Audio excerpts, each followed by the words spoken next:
Bonsoir, je vous propose qu'on débute cette session sur les tumeurs cutanées et sur les nouveautés vues et entendues à l'ASCO. J'ai le plaisir d'être en présence de Caroline Robert, de Jérémy Lupu. Et on va commencer avec toi, Jérémy, avec les mélanomes avancés, c'est ça? Exactement, c'est ça.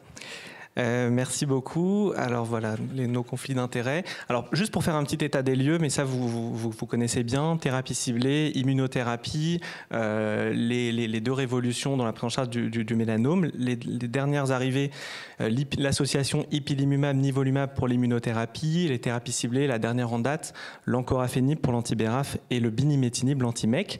C'est vrai que depuis 2018, on n'a pas vraiment de nouvelles molécules qui a obtenu l'AMM dans cette indication. Donc on était assez impatient de ce nouvel ASCO. Quelques updates sur la Checkmate 067, donc l'étude de double immunothérapie versus ipilimumab et anti-PD1 versus ipilimumab à 6,5 ans. Des taux de PFS qui sont en faveur de la double immuno 34% versus 29% pour le niveau et 7% pour l'ipilimumab. Et 49% des patients encore vivants à 6 ans et demi avec la double immuno. 42% avec l'anti-PD1 seul et 23% avec l'ipilimumab. Et ce qui est évidemment intéressant de noter, c'est que ces patients-là sont pour la plupart d'entre eux sans traitement. Et les courbes sont quand même impressionnantes. C'est un plateau quand même remarquable. Hein. L'autre pendant de notre deuxième arme, on va dire, les thérapies ciblées, donc l'étude Columbus à 5 ans qui comparait l'association encorafenib binimetinib, donc anti-BRAF, anti-MEC, à l'encorafenib, anti-BRAF et au vemurafenib qui est un ancien anti-BRAF. Les taux de PFS en faveur de cette association, 23% contre 19% pour l'encorafenib, qui se démarque quand même comme un anti-BRAF qui a une efficacité qui semble être peut-être plus importante que ses prédécesseurs, 10% pour le vemurafenib. Et les patients, 35% de patients qui sont encore vivants avec cette bithérapie ciblée. Et on voit là aussi qu'il semble se dessiner un plateau qui est quand même un petit peu moins important que pour la double immunothérapie, enfin pour l'immunothérapie de façon générale, mais qui se dessine chez une minorité de patients tout de même, et ces patients-là chez qui on n'arrête jamais le traitement évidemment. Donc double immunothérapie, le traitement le plus efficace à l'heure actuelle dans le mélanome avancé, et les thérapies ciblées qui confirment leur efficacité à long terme chez les patients mutés BRAF. Donc en première ligne, je disais, on cherchait peut-être une nouvelle molécule, une nouvelle association, et cette étude a été présentée, Relativity, qui comparait un anti-LAG 3, le relatlimab, associé au nivolumab versus le nivolumab seul. Donc le LAG 3, c'est un checkpoint immunitaire comme le PD1, et donc son blocage permet de stimuler le système immunitaire contre la tumeur. Et donc les données de PFS sur cette association-là montrent une médiane de PFS de 10,12 mois pour cette association RELA plus niveau, comparé à 4,6 mois pour le nivolumab seul, avec un hasard ratio à 0,75 et un petit p inférieur à 0,05, donc un bénéfice qui semble se dessiner, en tout cas en termes de PFS, pour cette association RELA-niveau, avec quand même, on peut le remarquer, une médiane de PFS qui est un peu décevante dans le groupe nivolumab seul par rapport à ce à quoi on aurait pu s'attendre. Une étude de phase 2-3 avec un schéma d'étude d'analyse intermédiaire donc qui a été fait, et probablement les données qu'on a sont sur les premiers patients qui étaient donc dans les premiers patients inclus, on va dire. Donc la combinaison niveau plus anti-lag augmente probablement, en tout cas augmente la PFS par rapport au nivolumab en première ligne. C'est une association qui est bien tolérée, on n'a que entre guillemets 18% d'effets secondaires de grade 3-4, ce qui est nettement moindre que les effets secondaires de la double immuno qui sont plutôt de l'ordre de 60-70%, qui nécessitent souvent des arrêts de traitement. Mais évidemment, cette association-là n'a pas été comparée au standard, en tout cas ce qu'on pourrait considérer comme le standard de la double immuno ipi-niveau. En situation du coup d'échappement aux thérapies ciblées ou aux immunothérapies, donc Stéphane vous en a parlé tout à l'heure, les TILs, avec des taux de réponse intéressants en situation d'échappement, 36,4%, quelques réponses complètes, et surtout des réponses qui semblent être durables dans le temps.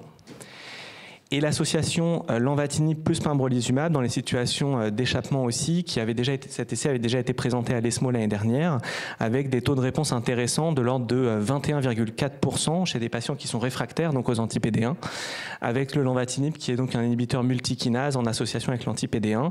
Ce qui est aussi intéressant, c'est de noter que chez les patients qui sont préalablement traités par double immunothérapie, on a des taux de réponse qui sont encore meilleurs, presque de l'ordre de 33-34% chez ces patients-là, avec une médiane de durée de réponse de un peu plus de 8 mois.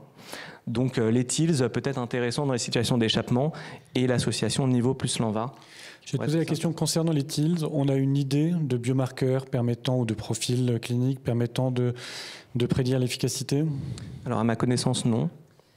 Non, je ne pense pas. Mais en revanche, comme tu l'as mis là, c'est une population très sélectionnée. Tout le monde ne peut pas attendre le temps de les fabriquer. Tout le monde ne peut pas supporter les fortes doses d'IL-2. Donc, on a un biais quand même initial de recrutement qui est très, très fort. Ça ne peut pas se comparer à d'autres recrutements. Okay. Je vais passer la parole à Caroline pour la suite. Ouais. On passe à l'adjuvant.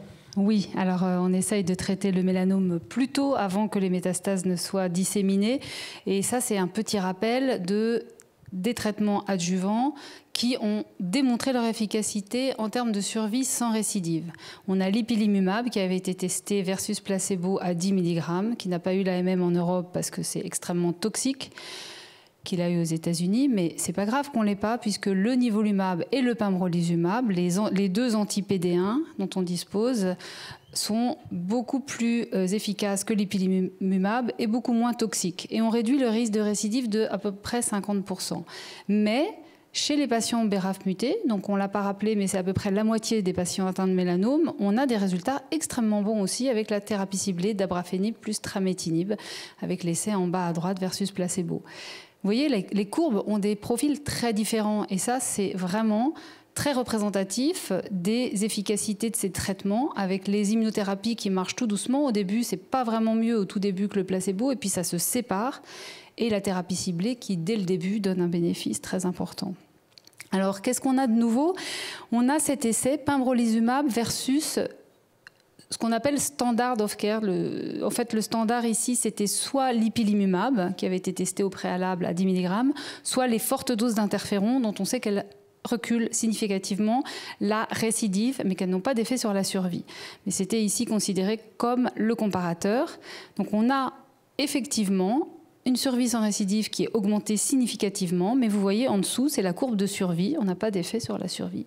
Alors ça pose une vraie question, parce que nous, on va traiter tout le monde en stade 3 avec un risque quand même d'effet secondaire qui n'est pas négligeable. Et est-ce que vraiment on a intérêt à les traiter tôt par rapport à attendre que la sous-population de ceux qui vont récidiver récidive et qu'on les traite tard? C'est ce qu'on essaye d'aborder comme question dans l'essai EORTC 0,54 qui a fait un crossover. Donc je vous montre la courbe en haut à droite. Les patients qui étaient dans l'essai pembrolizumab versus placebo qui ont progressé alors qu'ils étaient dans le bras placebo, donc on lève l'aveugle et on les traite au stade 4 par le pembrolizumab et on regarde les taux de réponse. On n'a pas encore assez de données pour vraiment savoir si c'est pareil, et je ne sais pas si on les aura, parce que vous imaginez bien qu'il y a des patients qui ne restent pas dans l'essai, qui ont un autre traitement. Mais ici, il y a un peu plus de 150 patients qui ont ce crossover, donc qui reçoivent la drogue, non pas en adjuvant, mais en métastatique. Et on a en tout cas des taux de réponse qui sont les mêmes que ce qu'on a en métastatique, 39%, avec une courbe qui s'aplatit bien. Donc c'est quand même intéressant. Est-ce que finalement on rattraperait tous les patients comme ça ou pas? Ça, on ne le sait pas. Autre question importante, si on a reçu cette drogue en adjuvant, est-ce que quand on récidive, on peut la recevoir à nouveau si on attend un certain temps? Ça, c'est une question importante. On n'a pas 36 000 choix pour les patients qui sont BRAF sauvages.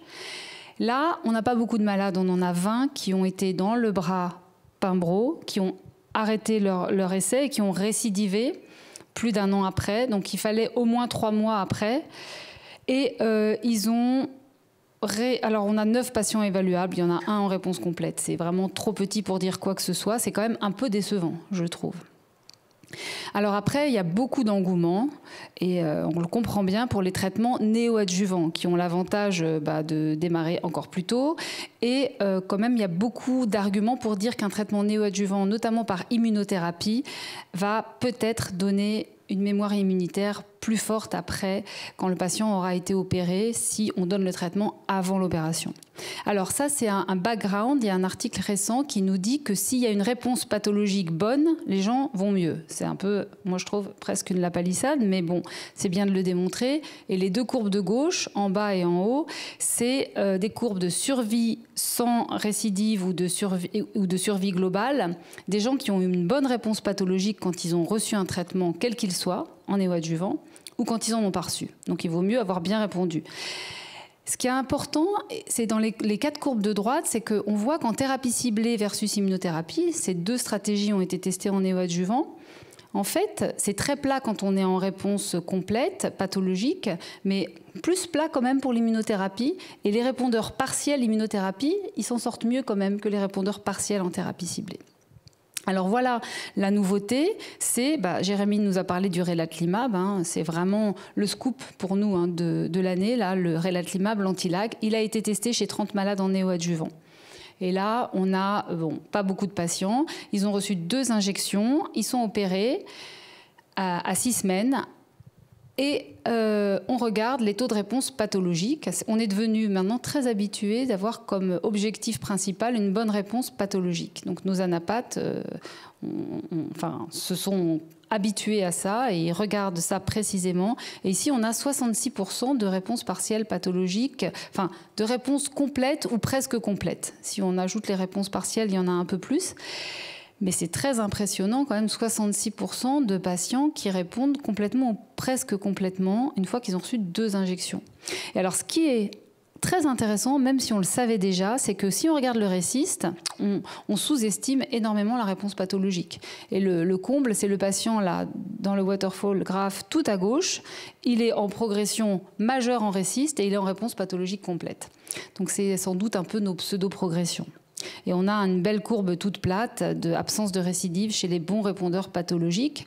On a peu d'effets secondaires graves. En tout cas, ils ont tous pu être opérés en temps et en heure. On n'a pas retardé la chirurgie. C'est quand même très intéressant. Un petit mot peut-être là-dessus, je ne sais plus si tu en as parlé aussi, Jérémy. En termes d'effets secondaires, de toxicité, ce sont des effets secondaires de type immunitaire majorés par rapport à la monothérapie anti-PD-1 ? Oui. Majorés par rapport à la monothérapie, là on voit 26%, dans l'essai de Jérémy c'était 18%. Ouais. Donc avec les anti-PD1 tout seul, on est plutôt à 15%. Mais, comme tu le disais, Jérémy, avec l'IPI-niveau, on est à 60, donc on n'est pas trop mal. Après, on n'a pas vu le détail des effets secondaires, il faudra bien regarder, évidemment. Alors, je vais vous parler d'un autre cancer dont on s'occupe aussi en dermato-oncologie, c'est le carcinome de Merkel. Il est très rare, il est souvent pas diagnostiqué parce qu'au début, ça ressemble vraiment à tout, à une piqûre d'araignée, à un kyste. Et c'est très agressif, c'est comme le mélanome, ça peut donner des métastases lymphatiques et ensuite partout. Quand c'est métastatique, c'est très résistant jusqu'à ce que les anti-PD-L1, ici en l'occurrence l'avelumab, et maintenant les anti-PD1 soient testés et démontrés comme efficaces. Et ici, on a un update de cet essai à 5 ans qui nous montre, regardez cette courbe. On n'a pas trop le droit de faire ça normalement, mais puisque ça a été montré, on ne se gêne pas. On a la courbe de l'essai Javelin, donc on a l'avelumab, anti-PD-L1, monothérapie, versus les contrôles historiques. Donc c'est des taux de réponse qui sont au-dessus de 30%. C'est un peu moins haut comme plateau que ce qu'on a avec le mélanome, mais c'est quand même remarquable. Il n'y a pas d'hésitation. Alors, est-ce que c'est mieux quand on exprime PD-L1 ou quand on ne l'exprime pas? Ça a l'air d'être un peu mieux, mais ça marche quand même très bien avec les PD-L1 négatifs. Je vous rappelle que PD-L1, c'est quand même pas un marqueur très fort, en tout cas dans le mélanome, et là non plus. Donc, on utilise maintenant les anti-PD-L1 ou également les anti-PD1 dans le carcinome de Merkel, et ça fait du bien. Alors, le mélanome de la choroïde ou de l'UV, encore un cancer très agressif et très rare. Nous, on n'est pas spécialisé à Gustave Roussy, c'est vraiment nos collègues de Curie qui connaissent très bien, qui sont spécialisés, mais on a parfois quelques patients. C'est une biologie qui est carrément différente de celle du mélanome cutané. Ce n'est pas les mêmes mutations. Il y a souvent des mutations GNAQ, GNA11. Il n'y avait rien qui avait montré une quelconque efficacité quand le patient développait des métastases, qui vont d'ailleurs dans le foie quasi tout le temps, et qui restent longtemps dans le foie, mais qui sont très mortelles, avec une médiane de survie de moins de 12 mois. Et voilà un bispécifique. Donc Stéphane nous en a parlé. Ici, d'un côté, on accroche les CD3, et de l'autre côté, avec une forte affinité, une plus forte affinité, on se lie à un classe 2, à HLA-A2, qui présente un peptide de GP100, qui est exprimé par les mélanomes choroïdiens, et d'ailleurs par les mélanomes cutanés aussi. Mais les premiers essais ont montré des effets plus favorables dans les mélanomes choroïdiens. Et donc, en fait, on recrute du lymphocyte qui, a priori, n'était pas spécialisé pour ça, mais qui a l'air de bien marcher. Et on a une courbe de survie qui montre un remarquable décalage entre... Alors, le bras contrôle, c'est soit un anti-PD1, soit de la chimio, soit de l'ipilimumab. On n'a pas Ipinivo, qui ne fait pas beaucoup mieux. Et pour le coup, c'est un essai randomisé ou c'est historique? Oui, ouais. Pardon, c'est randomisé. Et là, on n'a jamais eu un essai qui ait montré une quelconque efficacité dans le mélanome choroïdien. Donc c'est très très fort. On a des médianes de survie qui sont différentes. On a un hasard ratio qui nous montre vraiment un fort effet. Mais ça contraste avec des taux de réponse assez minables, je dois dire, 9% de réponse. Ça veut dire qu'on a des réponses chez les patients qui sont soit stables. On a des réponses en termes de survie chez des patients qui sont soit stables, soit progressifs. Et ça, c'est seulement les malades qui progressent.